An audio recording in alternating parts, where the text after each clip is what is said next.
लोकशाहीचा बुलंद आवाज, रिपब्लिकन वार्ता, महाराष्ट्र.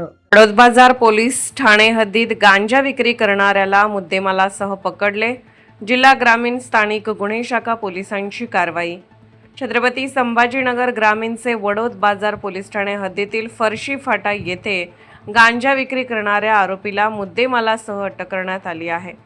दिनांक 17 मे रविवार रोजी फुलंब्री तालुक्यातील व वडोद बाजार पोलीस ठाणे हद्दीतील फरशी फाटा येथे आरोपी मनोज पापालाल जयस्वाल राहणार महाल किन्होला हा राहत्या घरी अवैध रीतीने गांजा विक्री करत आहे अशी गोपनीय बातमीदाराकडून माहिती मिळाली असता छत्रपती संभाजीनगर ग्रामीण स्थानिक गुन्हे शाखा व वडोद बाजार पोलिसांनी सापळा रचून आरोपीच्या फरशी फाटा येथील राहत्या घरी छापा टाकला असता एका प्लास्टिक पिशवीमध्ये 1 किलो 34 ग्रॅम वजनाचा सुकलेला गांजा, ज्याची किंमत अंदाजे 25,000 रुपये असा एकूण 25,850 रुपये किमतीचा मुद्देमालासह आरोपी मनोज पापालाल जयस्वाल याला ताब्यात घेऊन छत्रपती संभाजीनगर ग्रामीण स्थानिक गुन्हे शाखेचे पोलीस सचिन प्रभाकर सोनार यांच्या फिर्यादीवरून वडोद बाजार पोलीस ठाणे येथे गुन्हा रजिस्टर नंबर 184/2026 कलम 8C 20 BA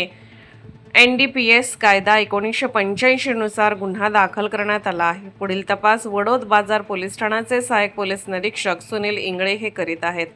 रिपब्लिकन वार्ता Maharashtra वृत्तवाहिनीसाठी Aurangabad Marathwada उपसंपादक Akbar Shah. Subscribe now and press the bell icon. Never miss an update.